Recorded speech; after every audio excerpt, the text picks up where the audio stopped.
Welcome back to the Catholic Founders Podcast, where we discover how to run your business like a saint. Okay, today we are talking about AI and what it means for us to be involved in this transition as Catholics. And before you click off, this is not just for big tech titans. We talk a lot about the way small mom and pop businesses can and should be thinking about AI as well. Our guest is Dominik Tarolli, the founder of Dominus Lab, an initiative aimed at building 1,000 Christian AI startups to counter the secular AI world. And the way it's structured is as a nonprofit. He's just helping people basically do what Y Combinator does, but for free, and getting people through these courses, to helping them, give them all the resources, lists of investors, and just really send them on their way, because this is a mission. We all need to pick up our stone and help rebuild this wall. At the end of the day, the reason this matters so much is that the LLMs being created right now are going to have a huge impact on our worldview. And that's why we need them to be formed in and crafted in truth, not in a secular worldview, which is what the current LLMs that we all use are being built in. So, one quick announcement before we start as well. I will be speaking at Dominus Lab's next event on July 1st, so check that out. It's in the description for the link and registration and everything. We hope to see you there. And then one last thing before we get to the show is, if you have not already, check out the Saintly CEO, our free weekly newsletter that will help you learn how to run your business like a saint in under 1,000 words. It's completely free, so sign up today. All right, enjoy the episode.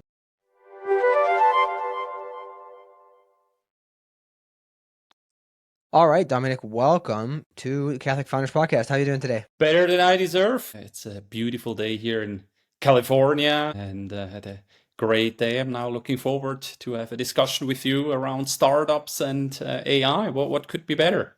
Yeah, absolutely, man. You were telling me about the weather in California beforehand, and I'm slightly jealous. I'm not going to be too jealous because I'm actually coming there on Tuesday. So I'll be in California for 2 weeks, and I'm very much looking forward to Where it. in California? I'll be in LA for a week, and then San Francisco for a week. Okay, yeah, it will be hot or hotter than where it's right now where you are. Definitely Yeah, take sunscreen with you. yeah, I definitely will. Very cool. Well, give us just a quick kind of introduction to who you are and what you're working on today. So for anybody who's not familiar. Sure. So I'm Dominic. I'm originally from Switzerland, as you can hear from my funny accent. I was always in startups. I did a big Swiss startup initiative in Switzerland, founded by the government with $60 million. And then I found my own company, my own startups, invested it, sold it. And once I sold it, the people that acquired my company asked, like, "Oh, can you please come and help us to grow that market here in the US?" And I said, like, I'm not so sure because I want my kids to go in Switzerland in schools. Switzerland has a really good school system. And then I said, like, okay, I come for 2 years. And these 2 years were 12 years ago because California is just beautiful and the people here treat me amazingly well, and it's just a blessing being here. So always a startup guy, always in tech, and then now we start the Dominus Lab actually this February. Tell us more about that. So that's what we're going to spend a lot of our time talking about today. I am curious, what's the impetus for that, and how did this come about? Yeah, it's what is Dominus Lab? It's pretty simple. We aim to be the best startup school in the world with Christian values. So I'm like I told you, I was always in tech, and when I saw what was happening with AI and it came up and I saw everything going on, I was like, oh my goodness, what's going on? We need something with Christian values in there. And then we had a small team together and all serial entrepreneurs and some of the best investors in the world.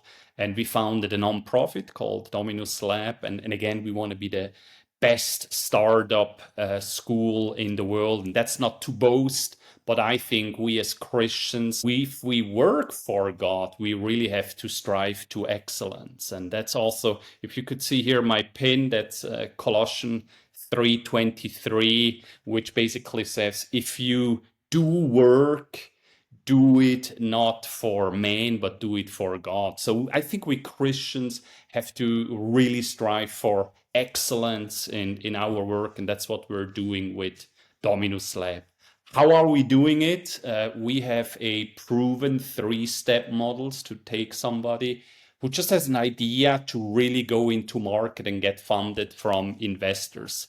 And usually, if you see like regular startup programs, they end with that. So they give you all the information. So, like, good luck and have a nice day, and that's it. What we are doing afterwards, we are also walking with you. So once you go through those 3 steps and hopefully you get funded and you have a business plan and you have traction and customers, we also then walk with you and we do either weekly check-ins ourselves, or we have startup mentors who are doing it voluntarily and help you really to go through those tough times. Because let's be honest here, it's like the first 3 years, and you know that better than anybody else, they're not easy, and you need people by your side to really go after these 3 fears. And we have all the fear of start, we have the fear of rejection, and we have the fear of failure.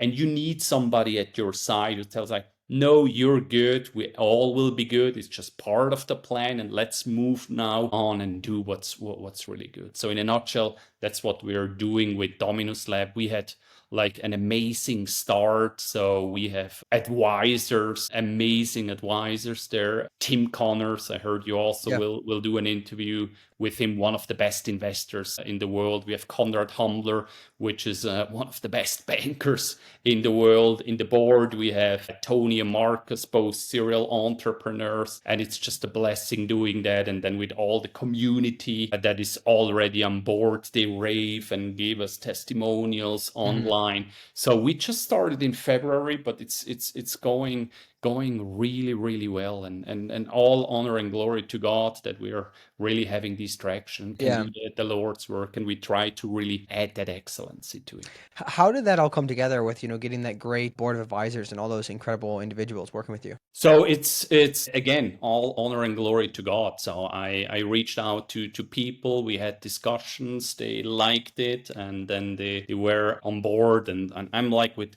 Psalm 23, it's like the Lord is my shepherd, and wherever we go, He's with us and He guides us. The hardest thing for me is really to trust and just go there. But there are so many amazing people out there who are Christians. And I think it's just with Dominus Lab, we built that platform that we connect everybody together. And whenever I talk with people, they say like, oh my goodness, it was overdue, because there are like really fascinating things happen if you connect the right people together. Like when I started my faith journey, I thought like I would be the only Christian, and then you connect with Christians, and then you get this confidence, and you start talking openly about your faith.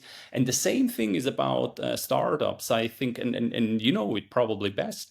It's not always like a big happy party, right? The startup, you're most of the time lonely, and you get rejections. You have to deal with rejection. You have to fear, can I pay my salaries at the end of the day? And that's just like a platform when you have people together and really give you that trust, that mindset. It's like a self-fulfilling prophecy, and they're really powerful. And together with faith, that's really the combination that we're trying to do here.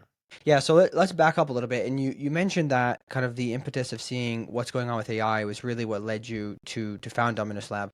So to you, I guess, can you talk more about the problem that you perceive with AI without, if we don't have Christian builders in AI, what do you see as the outcome versus what we need it to be? Yeah. So it feels like Nehemiah. It's like the wall is really broken. And let's take a step back and let's understand what AI is. AI is really good at computing. So why are all those companies now building all these data centers? It's computing, and just a simple kind of question takes thousands of tokens and thousands of computer, because AI cannot think. What it actually does, it copies the whole internet and then try to really go after patterns. So AI is really good at computing. Number two, until 2020, we had about 10 large language models. So what you see with ChatGPT or all the other AI companies, they're now these big, large language models. And until 2020, we had about 10 of these. Then in 2022, we had about 240. So it really exploded, but we're also very early in the game. So AI is really at the beginning, and we're seeing now what's going on. Third fact is like AI is very biased. There is no Christian large language model. They're all secular to the left. And don't take it from me, take it from AI Tracker. There is a website out there where you can have a look where all those different large language models are. So the problem is like we're spending more and more time digital, and the systems or the machine or the large language models that are producing the content are all secular and biased. And now think about it. If you're just get like all the information from one side, you are moving into one side. And right now we are very early, but think about if AI can start thinking. And it's like this AGI, this singularity, where we have like human like or superhuman kind of capabilities. And then they all have like biased secular content. They basically can rewrite the whole history Hmm. and the whole kind of awareness. And in these days, our attention span is really ruined. So goldfish has an attention span of 9 seconds. Now guess how much is the attention span of humans? I think it's like 6 seconds. 8.25. 8 point. So we are losing against goldfish. Let's that sink in. I mean that's where we are. And even with the like the early AI, and now think Yeah. about what happens if once we have this singularity or thinking AI. And therefore it's really important, and therefore we built Dominus Lab to create 1,000 Christian AI startup, because like Nehemiah, and the story with Nehemiah, I'm sure you know it. The wall of Jerusalem was broken, and then he just took massive action, took everybody, and stone by stone they rebuilt the wall. Although there were like enemies out there and had to fight, but it was rebuilt. But the thing was like he took the whole community, took stone by stone, and at the end of the day, it was not only a wall, but also the community came together. Yeah, And this that's is what we are building right now with Dominus Lab. We are, yes, we are focused on AI, but everybody's welcome, and everybody belongs to Dominus Lab. Whether you're building an AI startup, whether you're building a bookshop, whether you're building just a platform to sell candles, it doesn't matter. We will walk with you, and we will be there when investors or other startup foundation will say like, no, no, no, no, this is not a VC case. We cannot invest here. We will walk with you.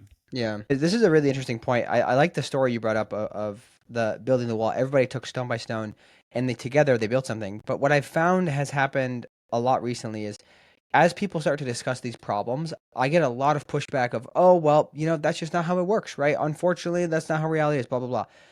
But the reality is that nobody has belief. And if everybody had belief and they started picking up the stone and said, yes, we're going to do this, we Yes. could, right? And this is the whole point that we need to have as Catholics and Christians building in the technology world, building anything. It doesn't have to be technology even, right? Just building businesses that put the human dignity at the center of their work. It is not about just, widening your margins and, firing people just because you can get wider margins. No, it is about the dignity of the work of the human. And I get very frustrated when I see people saying, "Oh, too bad, I can't do it." They throw their hands up and they give up, Yeah, and that's exactly the point. And you had Andreas Whitmer on your podcast, and he's probably one of the best in the world who can really talk about that concept, that human-centered economy and business. And at the end of the day, with AI, and let's go quickly back to AI. The question at the end of the day that nobody wants to talk about it, and most of the people have no clue, is what is the value of a human being, or how do humans become valuable? Because once I have AI and robots that looks like human, then we will have a discussion about what's the real difference and what makes humans valuable. And as a Christian, I believe that we have intrinsic value because we are made in the image of God. And a robot and with AI doesn't have a soul, doesn't have feeling, cannot love, and therefore they always have to serve us. And there, I don't know if you are aware of the law of robotics. There was this book, I, Robots, and there are basically 3 laws. Because right now we have AI Wild West, where it's like everything goes, and you see like there are like law and courts are discussing whether you can copyright or not. But mainly the 3 laws of robotic is Number one, it's always like robots cannot harm humans. That's number one. Number two is like robots have to obey human commands if it's not in conflict with number one. So they cannot be trained to harm humans. And number three, robots have to make sure that they keep in existence, or if it's not in conflict with one and two. So it's this beautiful, simple law where so like humans are always on the top. And then number two, robots or AI have always to obey humans.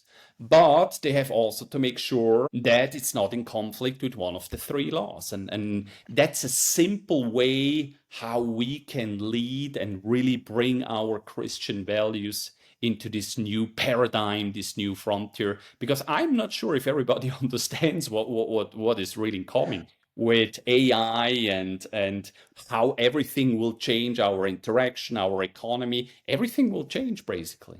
Yeah, I don't think a lot of people are aware, and I think that it's very difficult because there's this theme in general of builders in a world right now where everything seems to be segmented, right? We Mhm. are used to this idea of separation of church and state, where you kind of bring two personalities with you everywhere you go, and you make certain decisions based off of some things, but you basically forget about your faith at the door. You're leaving your faith at the door, which cannot happen because you are an individual, you are a human who has eternal consequences. And this is something I had struggled with at one point was, like trying to bring my faith more into my work Yeah. initially because I was like, I don't know, maybe people will, persecute me for it, or maybe it'll lead to some, some lost client relationships. But at the end of the day, you cannot look at the world through a lens of falsehood. You have to apply the lens of truth to everything. And this is exactly what we're seeing with the people building the LMs. The reason why they're so secular and just off base is because they're not applying this lens of truth, right? Of the Christian truth that we know to be true, that humans were created in the image of God, and therefore nothing can ever supplant them. And it Yeah. really frustrates me. I think this is probably the reason why Elon Musk originally got frustrated and decided to fund OpenAI, was because he wanted to see, he didn't like the idea. I forget, was it Sergey Brin who was saying like, "Oh, we don't need to keep Speciesist. existing." Speciesist. Exactly. Yeah. You remember that conversation that Exactly. they had Exactly. where he said like Sergey Brin basically said like, oh, if robots are smarter and better than humans, then they should dominate the world. And Elon Musk was like, no, actually not. Because I love humans. I'm Exactly. pro-human. And then he said like, oh, you're a speciesist. And it's like, oh, I said, "Yep, yes, I am," because we're creating the image of God, right? yeah. And obviously, Elon doesn't exactly look at the world the same way we do, but at the bare minimum, he understands some of these kind of core things. It appears, right? So no, I think it's very fascinating that you're working on this problem, and I applaud you for doing it.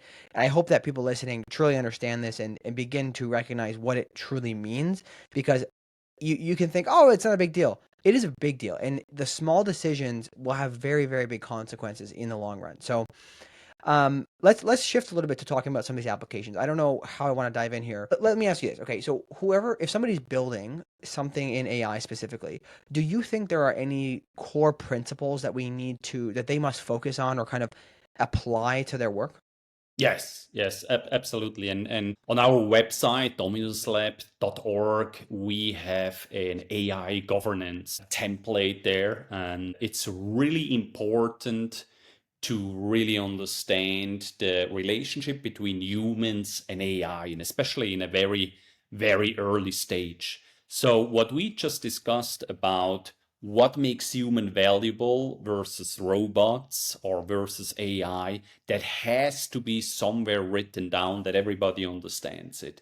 And if that's not the case, then we have the wild, wild west, because then you just lay off people because you want to make money. And we cannot serve two masters. And if somebody's just going after money and money, money, he will just lay off people without any bad feelings. And that's, I think that's not why we're here. Humans are very valuable. Why? Number one, because we are made in the image of God. Number two, we can do stuff that AI cannot do it. the relationship that we are having to connect and build trust, that's something that a machine really cannot do. It doesn't have feelings, it doesn't feel love, it doesn't have empathy. And therefore, it's so important that, and we train that with our founders, that before they start, number one, they have to answer 6 basic questions, and number two, they have to make their own AI governance policy. And it's just 2 pages, very, very simple, but it basically regulates whether humans are on top or technology and money is on top. And it's so important because if you're starting on the wrong track, no matter how fast you're running, you will never arrive there. So we are trying to bring them really on the right track.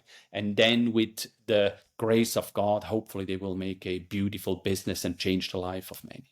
No, that's good. I appreciate that, and I'll link that in the description for people to check that out. Yeah, absolutely. So overall, would you agree with the general sentiment that AI has a high tendency or high likelihood of creating massive job loss, or do you actually think that that's maybe partially overblown and there'll actually be more job creation because of it?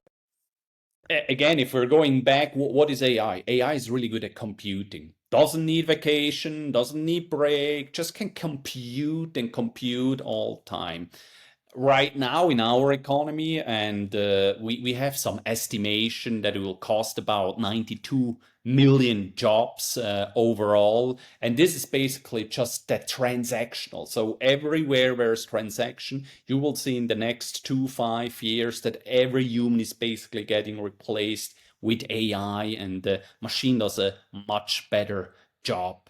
Now, again, let's go back to the question, what makes human valuable? Okay, number one, we are made in the image of God, and we can have personal relationships because our feelings are real and we really can connect with people. And that's where you need more and more people. So I'm very optimistic about the future with AI if we put the right guardrails around it, because it will really highlight our strength, and we can do what's really the nice things in life. So we can connect with people, we can share, we can advise, we can consult. And then we have something on our side called AI that really helps us to compute all the admin stuff, or all the content stuff, or all the research stuff. If we're doing it right, and there's a high probability that we're doing it right, it will be fantastic, and especially for us Christians. And therefore, I'm so really focused on it to create those 1,000 Christian AI startups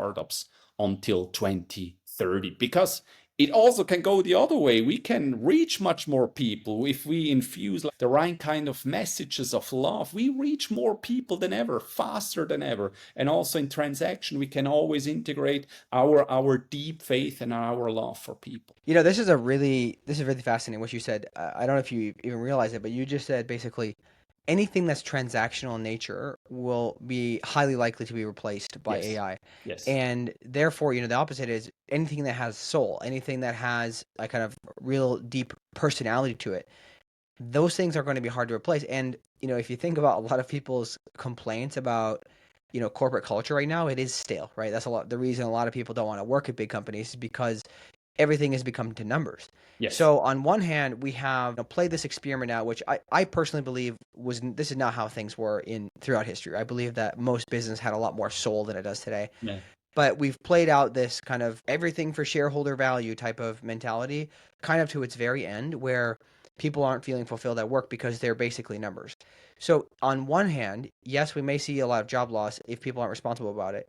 But on the other hand, if we can manage this properly at the other side of this, most of the work we do can be meaningful and soulful. And I would just add one thing that if we can use these tools properly, perhaps we have much better margin businesses anyway, so we don't have to work as hard per se, and we can actually have time with our family, and more people can have businesses. So there's I guess two pictures that we have here. That one, if we don't manage it properly, we can have absolute ruin and a very very terrible outcome. But if we manage it properly, we can actually help humans to flourish.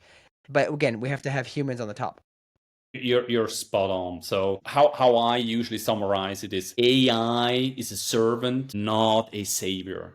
So it's like it should really serve us humans. We are made in the image of God. We have a soul. We can pray. We can laugh. We can show empathy. And that's where we should focus on. And for the rest, we can have AI and robots. Think about if you don't have to do the dishes every night. Think about if you don't have to do the laundry. I will do some laundry right after our interview.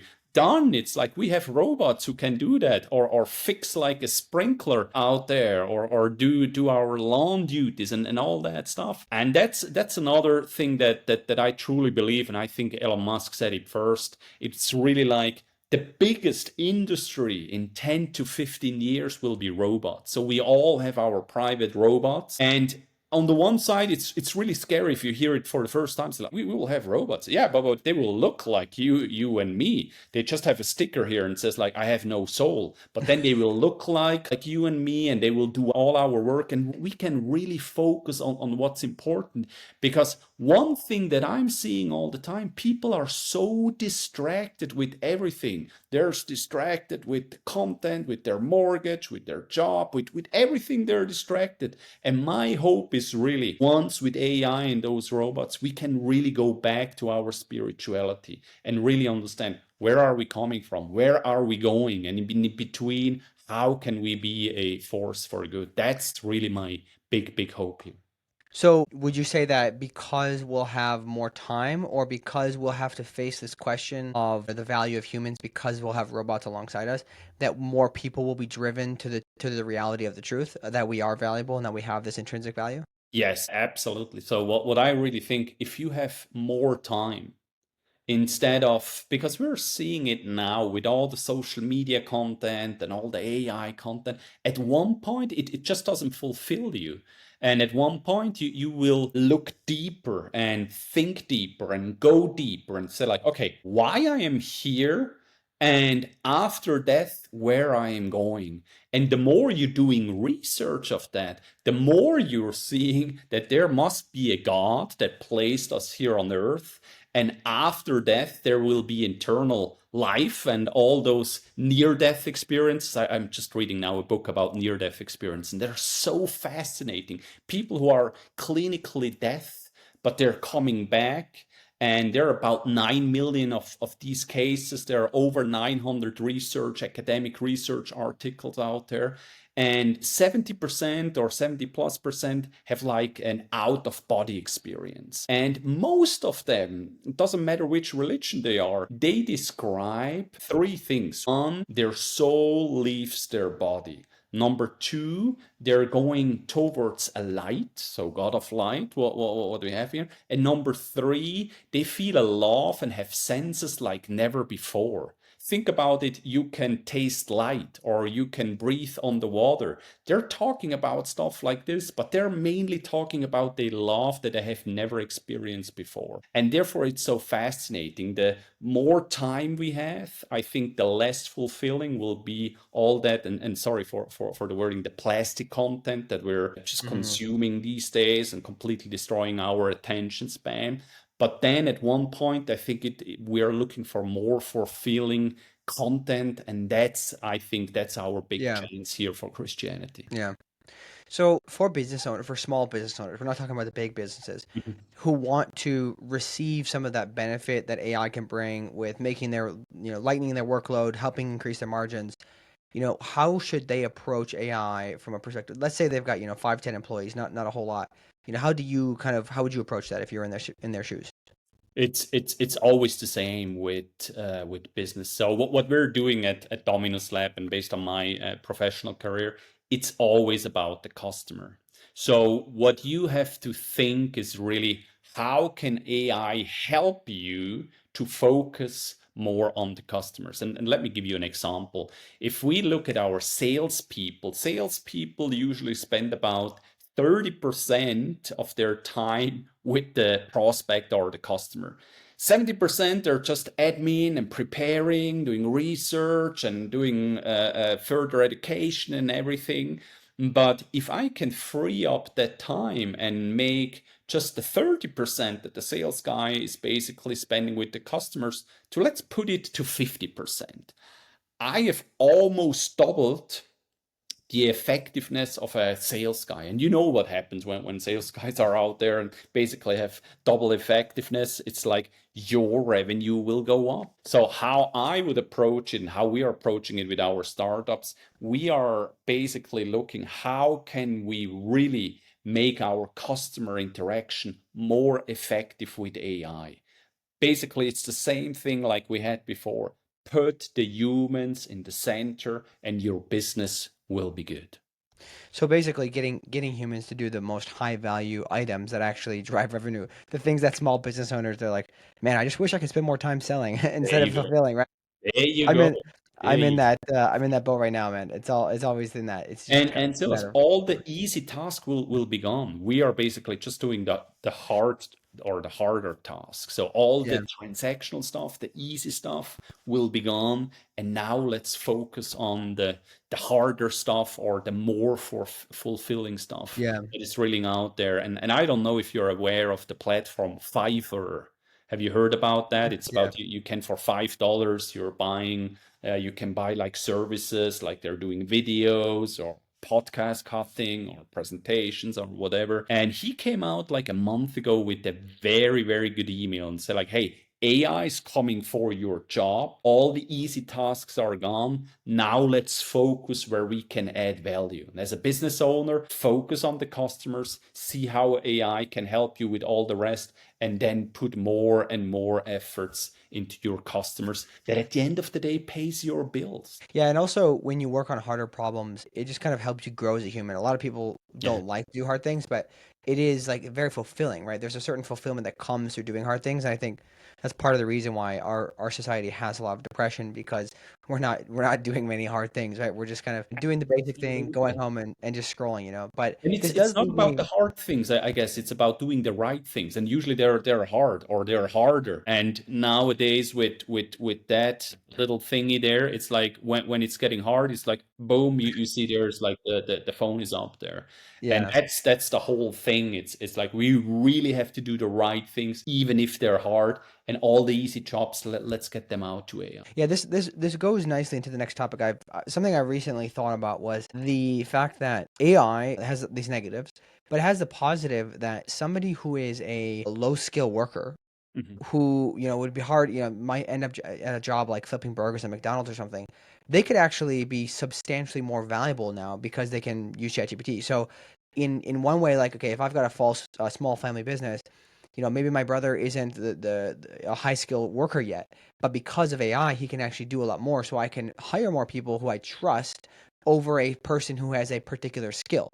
So on two vectors here, one, we can help employ the people close to us because regardless of their skill level, they can achieve it through AI. But also, there's less time needed per se spent in education and more time doing and learning through doing. So, do you have any thoughts about this? Yeah, absolutely. I just was in Switzerland and I spent some times with my friends. And one of my friends is an amazing roofer. So he's go up there in the roof and does his thing. And I was talking about him, say like, hey, can you imagine that in 3 or 5 years you will have a robot with AI that is doing your work? And he was like, what is going on? And I said, like, yes, that will be a reality. But now, on the one side, you can fight it and say, like, no way. Or you can train 5 robots and you can do 5 times the work. And you're just training your robots and making sure that they're doing the right work. So, embracing that, and it's just a matter of time that we basically can replace or really mimic all the human kind of work with robots. That's a thing, and it's just a matter of time until when that will happen. The thing is now that we are putting this guardrail in place and say like the human is always over the robot and AI is a servant, not the savior. And once we have that in place, my friend, the roofer, can hire 5 robots or buy 5 robots and then just go after the customers and say, like, oh, here's a roof, here's a roof. He can decrease prices Yeah. and really just bring the robots out there. So the future is really bright if we're getting this one right. Yeah, there's so many opportunities for it too, and then it ends up creating more job opportunities because if But we more. have to embrace it, Silas. It's like that's the discussion I have with my son these days. He said, I can get a job like a summer job because AI is taking this and that, and they're not hiring entry level people. So like if we are, and especially as Christians, are building the resistance, that will not be successful. So the genie is Mhm. out of the bottle. Now let's use it and make the most out of it. Let's build this Christian AI startups, and the future will be, I promise, really, really bright. Yeah. Are there any other frameworks that you tend to operate within, in terms of the faith within your business, just your career generally, just any core frameworks you would share with people? What do you mean with frameworks? Just ways that you kind of approach work that you say, "Hey, here's how I bring the faith into my work without smashing somebody over the head with it." That's one of the hardest things. So I will never hide my face, but I'm also and I think it's very counterproductive if we try to basically be missionary in our work. Mhm. Just being like a good person, helping people and being a good role model. And at one point, people are saying then, oh, why is he always happy? Why is he always overperforming? Why is he always doing? I want to have the same. Explain me what you're doing. And then if you're getting back and say like, okay, this is my system. That's how I do it. I had like already like 3 or 4 of these kind of discussion with people who say like, oh, how are you doing that? How are you doing? And then I can open up, and mostly they're also always people of faith, and then we're having this discussion and we're knitting together, and really this networking effect, especially at work, is really really powerful. So I can really recommend it to everybody. Go out there, connect yourself, whether it's with Dominus Lab, whether it's with Send, whether it's whatever it is, or in your church or whatever, but connect. The more we are connected, the stronger we are. And I think that was my lesson from like 5 years ago is like Christian were not open, we're not connected. Culturally, it was not accepted. And now it's our time. We have to go out there and really, really, really be a good example and help people to be better persons. Yeah. Yeah.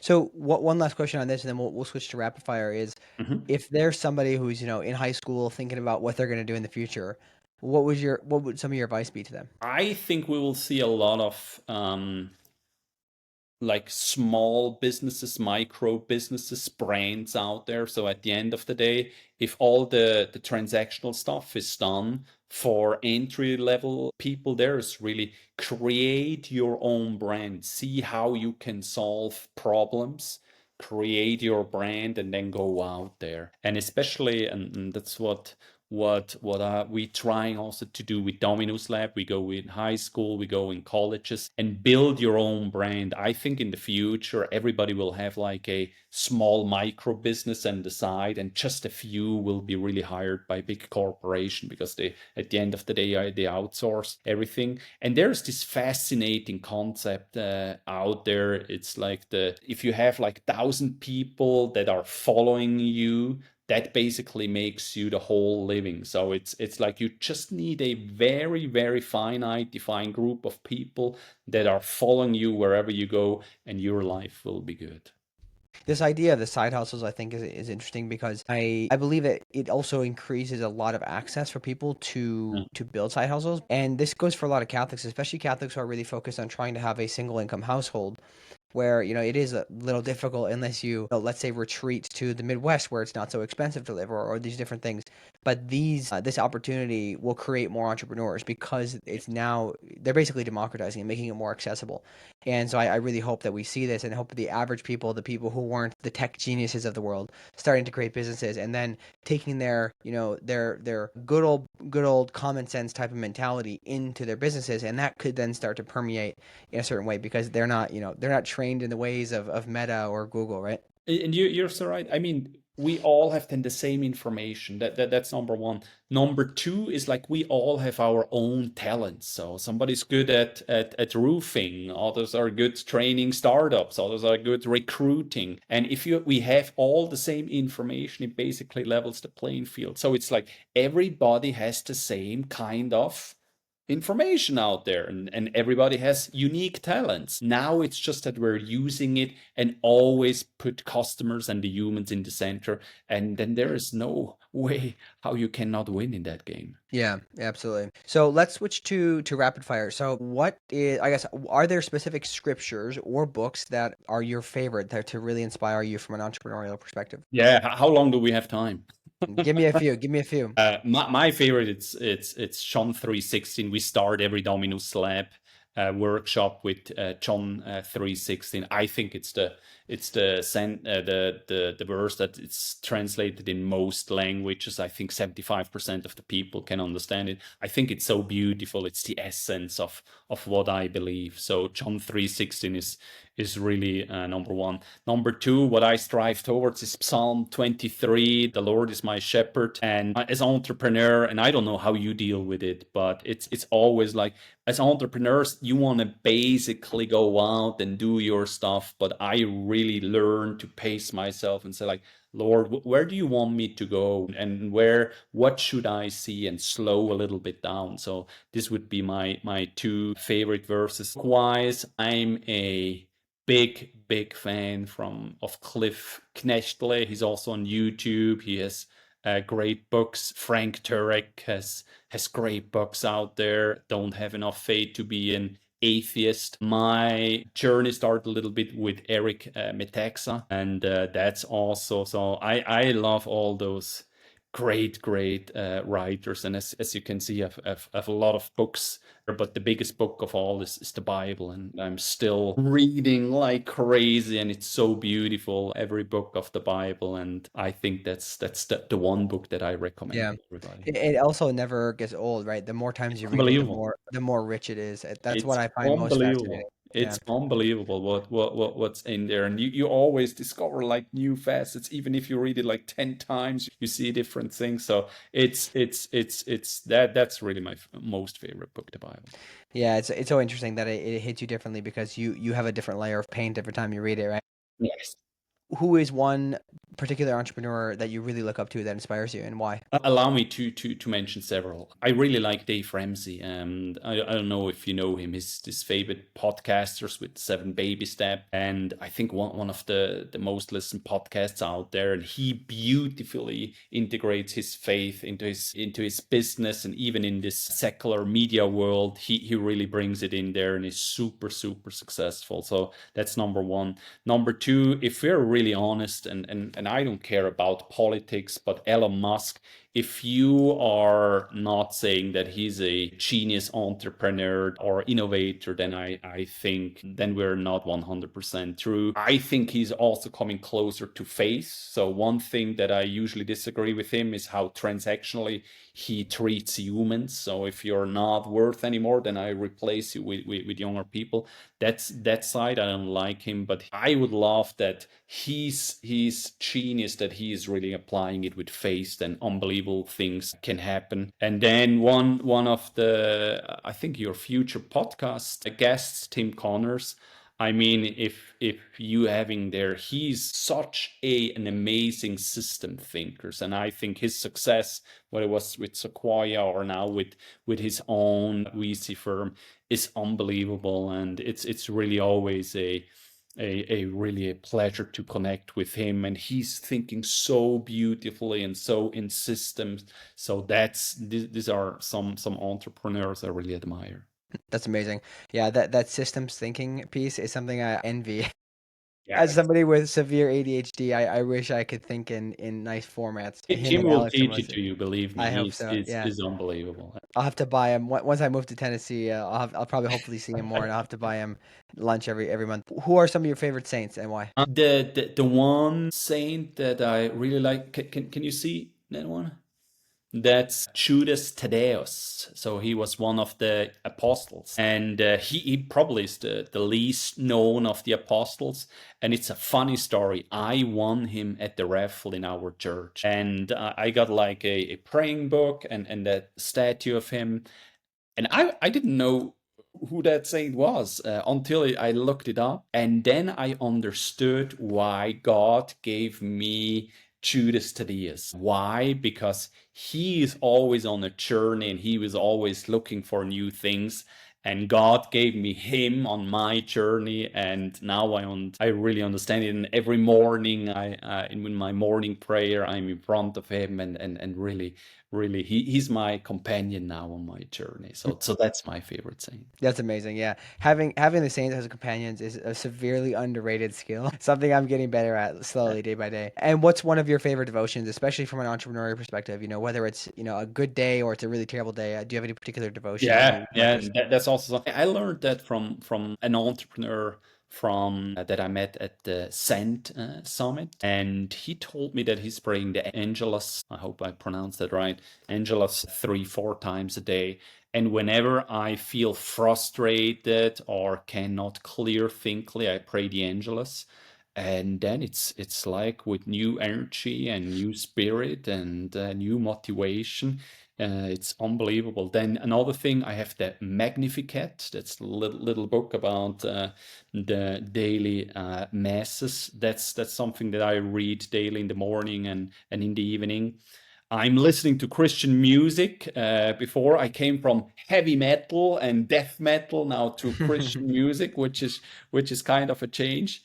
And then I just also like to listen to Cliff Knechtly, whether it's on YouTube or as a podcast. So these are some of the things that I do. But the one thing that I really can recommend, the more I do, the better I feel. And that's something that's so for me at the beginning was like, no, I have to do and stuff and rumble, blah, blah, blah, blah, blah. But really to pause, think about and say thanks to God really helps me to be refreshed and then really to work like 10 times faster than before. Yeah, it's severely underrated. I think I heard this at the last year's Sent Summit.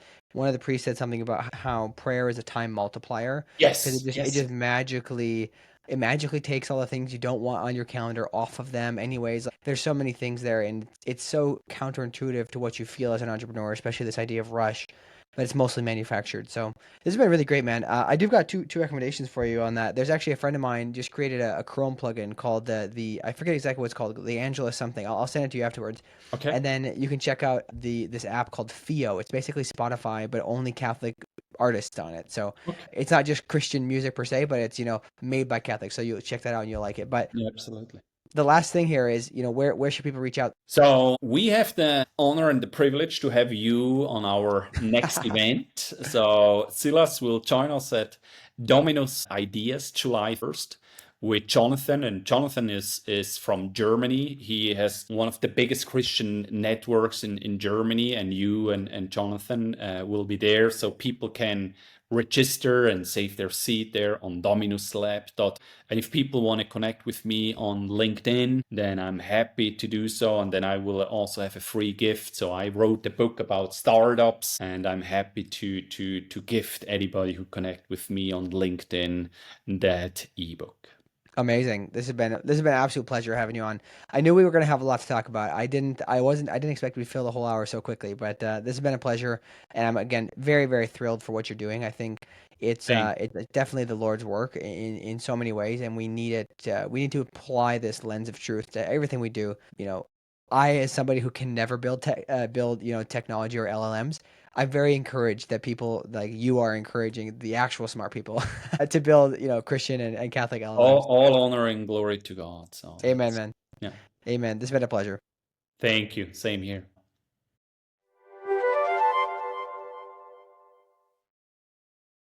Hey, everybody. Thanks for tuning in today. If you enjoyed this, leave us 5 stars wherever you get your podcasts. And if you have not already, do give us a follow on YouTube as well. We're trying to get to 1,000 subscribers. If you do like to follow, clips and everything on social media, we are posting pretty much everywhere that exists. So follow us on your favorite social media platform as well if you'd like to get a little bit of drip feed of some of our content throughout the day. And be sure to subscribe to the Saintly CEO, our weekly newsletter that comes out every Monday. It's always just a little bit of advice on how to run your business like a saint in under 1,000 words. every Monday. It's free, so sign up for that today. And then finally, if you are looking for a group of other Catholic entrepreneurs that you can build with, that you can learn from, consider joining our Catholic Founders peer group. We call it the Catholic Founders Guild. It's $10 a month or $100 a year. Just go to our Substack and upgrade to paid. You will also get access to all of our paywalled content as part of this. And we also have recently launched a member directory. So if you're ever looking for somebody who has their knowledge set or skill set, you can go there as well. Thank you so much for tuning in to Catholic Founders. God bless you, and we will see you next time.